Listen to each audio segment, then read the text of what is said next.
नमस्कार, डीवीएन टीवी की खबरों में आपका स्वागत है। भाषा को लेकर देश की सियासत का माहौल काफी ज्यादा गर्मा गया है।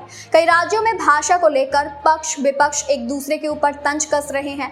बीते दिन गृह मंत्री अमित शाह ने कहा था कि हिंदी सभी भारतीय भाषाओं की सखिया दोस्त रही है। इस देश में इंग्लिश बोलने वालों को शर्म आएगी। अब लोकसभा में नेता विपक्ष राहुल गांधी ने कहा कि भारत में इंग्लिश सबसे पावरफुल भाषा है और आगे बढ़ने के लिए सबसे ज्यादा जरूरी है। इसके अलावा क्या कुछ उन्होंने कहा है, चलिए जानते हैं। आगे बोलते हुए राहुल गांधी कहते हैं कि इंग्लिश शिक्षा की वजह से हमारी प्रगति हो सकती है। आज भारत में अंग्रेजी शिक्षा किसी क्षेत्रीय भाषा या हिंदी भाषा की शिक्षा से कहीं ज्यादा प्रभावशाली है।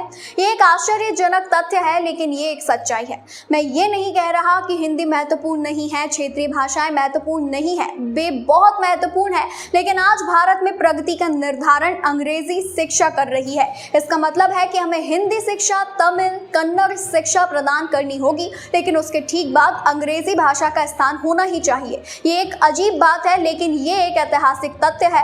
आप उन सभी भाजपाइयों से पूछिए जो अंग्रेजी को खत्म करने की बात करते हैं कि आपके बच्चे किस स्कूल कॉलेज में पढ़ते हैं। जवाब हमेशा यही होगा कि वे अंग्रेजी माध्यम के स्कूल में पढ़ते हैं। तो मेरा सवाल है कि अवसर भारत के सबसे गरीब व्यक्ति को क्यों नहीं दिया जाना चाहिए? यह अवसर दलित बच्चों, आदिवासी बच्चों, ओबीसी महिलाओं को क्यों नहीं दिया जाना चाहिए? बीते दिनों गृह मंत्री अमित शाह ने कहा था कि मेरी बात याद रखना, हम सबके जीवन में इस देश में अंग्रेजी बोलने वालों को शर्म आएगी। ऐसा समाज का निर्माण अब दूर नहीं है। मैं मानता हूं कि हमारे देश की भाषाएं हमारी संस्कृति का गहना है। हमारे देश की भाषाओं के बगैर हम भारतीय ही नहीं रहते। इसके अलावा कहा था कि हमारा देश, इसका इतिहास, इसकी संस्कृति, हमारा धर्म, इसको समझना है तो कोई विदेशी भाषा हमें नहीं सिखा सकती। आधी अधूरी विदेशी भाषाओं से संपूर्ण भारत की कल्पना नहीं हो सकती। वो केवल और केवल भारतीयता और भारतीय भाषा से हो सकती है।